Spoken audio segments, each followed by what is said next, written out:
Juara MotoGP 6 kali Marc Marquez menjadi sorotan lantaran melakukan aksi isyarat jari tengah saat menjalani tes MotoGP Sepang beberapa hari lalu. Acungan jari tengah Marc Marquez itu hanya candaan kepada sang adik, Alex Marquez, yang menjadi pembalap terkencang pada tes tersebut. Publik MotoGP pun juga tidak memberikan tanggapan berlebihan soal aksi jari tengah pembalap tim Ducati Lenovo tersebut. Namun ceritanya akan berbeda sekali jika aksi jari tengah tersebut dilakukan di ajang balap lain, seperti Formula One. Baru-baru ini, FIA menerapkan update aturan di International Sporting Code menjelang dimulainya F1 2025. Intinya adalah pembalap yang melakukan umpatan ataupun isyarat tertentu, seperti yang dilakukan Marquez, akan mendapat hukuman dan denda lebih berat dari sebelum-sebelumnya. FIA beralasan bahwa F1 ataupun ajang balap semacamnya harus menjadi contoh bagi generasi muda di seluruh dunia. Marco Bezzecchi mengatakan absennya Jorge Martin di tes pramusim MotoGP Thailand di sirkuit Buriram 12-13 Februari berdampak pada semua orang di tim di Aprilia. Juara dunia MotoGP 2024 ini mengalami beberapa patah tulang dalam kecelakaan di hari pertama tes di sirkuit Sepang, Malaysia, pekan lalu. Dia dibawa ke rumah sakit untuk menjalani pemeriksaan sebelum terbang pulang ke Spanyol untuk menjalani operasi pada hari Jumat, dan Jorge Martin dipastikan absen pada tes di Buriram pekan ini. Menatap 2 hari pengujian di Buriram pekan ini, Marco Bezzecchi mengatakan absennya Martin adalah masalah untuk Aprilia, tetapi ia tidak bisa berbuat apa-apa. Sedikit banyak kami harus bekerja, tapi juga gaya membalap saya, untuk menyesuaikan gaya membalap saya dengan motor. Ya, tidak adanya Jorge tentu saja memengaruhi semua orang di tim, termasuk saya. Tapi inilah yang kami miliki. Jadi saya harus melakukan pekerjaan saya dan tidak mengeluh, katanya. Pembalap Ducati Lenovo Team, Marc Marquez, mencatatkan waktu tercepat dalam hari pertama tes pramusim MotoGP Thailand di sirkuit Buriram pada Rabu 12 Februari. Pembalap Spanyol ini mencatatkan waktu 1 menit 29,184 detik. 8 kali juara dunia ini diikuti oleh sang adik sekaligus pembalap Gresini Racing, Alex Marquez, di posisi kedua dengan 1 menit 29,649 detik, dan pembalap Pertamina Enduro VR46 Racing Team, Franco Morbidelli, 1 menit 29,683 detik.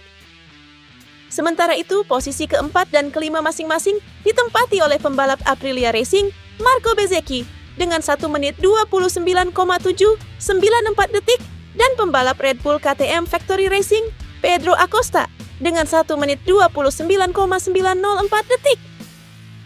Dan berikut hasil hari pertama tes pramusim MotoGP Buriram 2025.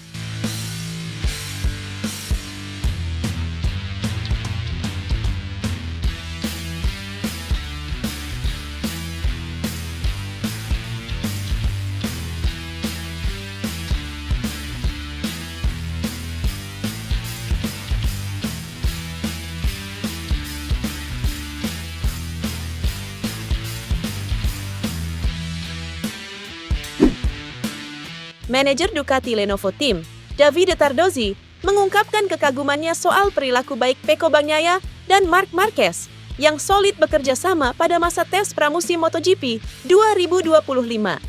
Tardozzi pun menegaskan Ducati akan memberikan dukungan yang setara kepada kedua pembalap tersebut. Tardozzi juga menanggapi pernyataan kontroversial dari mantan manajer Ducati Team dan Repsol Honda, Livio Suppo, yang mengkhawatirkan adanya perlakuan tak adil terhadap Bagnaia. Suppo sebelumnya menyatakan bahwa Ducati tidak boleh membuat Bagnaia merasa diabaikan karena fokus yang berlebihan kepada Marquez. Tardozzi menegaskan bahwa Ducati tidak akan membeda-bedakan perlakuan antara Bagnaia dan Marquez. Ex-pembalap World Superbike ini menyatakan bahwa pihaknya akan memberikan dukungan penuh kepada kedua pembalap tersebut tanpa memihak. Pecco harus tenang. Ia mengenal kami, ia tahu betapa kami mendukungnya, dan kami akan melakukan hal yang sama kepada Marc. Kami selalu begitu, ujar Tardozzi via GP1. Yamaha berupaya bangkit di MotoGP 2025. Pabrikan motor Jepang ini bertekad meraih posisi 5 besar di klasemen akhir musim ini.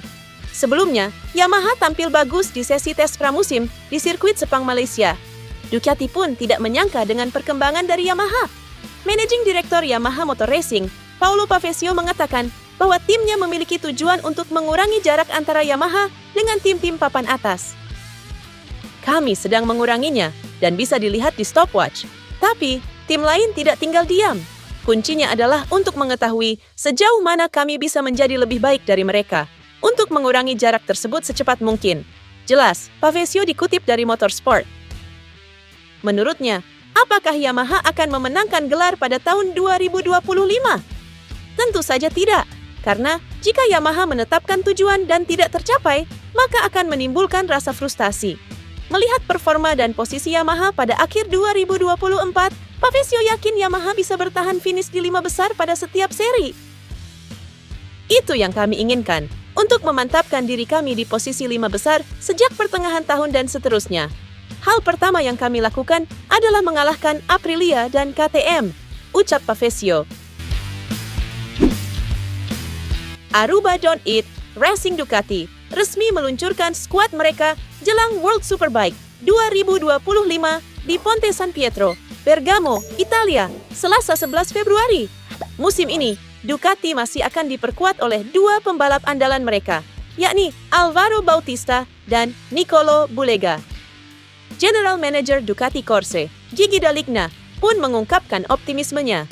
Pria asal Italia ini yakin bahwa timnya memiliki kemampuan untuk merebut kembali gelar juara dunia yang musim lalu lepas ke tangan Toprak Razgatlioglu dari tim Rocket BMW Motorrad. Ducati pun memasang target tinggi di musim 2025. Mereka berambisi merebut kembali gelar juara dunia yang tadinya mereka kuasai pada 2022 dan 2023. Dengan kombinasi pembalap yang solid dan motor yang kompetitif, mereka memiliki modal yang cukup untuk mewujudkan ambisi tersebut. Musim baru di World SBK dimulai dengan target yang sama seperti biasanya bagi Aruba Don't Eat Racing Ducati, merebut gelar dunia pembalap yang tidak kami menangkan tahun lalu dan mencoba membawanya kembali ke Borgo Panigale. Ini misi kami, dan kami akan mengerahkan segalanya demi mencapai tujuan itu, kata D'Aligna via rilis resmi tim. Bautista dan Bulega akan segera terbang ke Australia untuk mengikuti seri pembuka World SBK 2025 di sirkuit Phillip Island pada 21 sampai 23 Februari 2025. Keduanya diharapkan dapat langsung tampil maksimal dan meraih hasil positif di balapan pertama musim ini.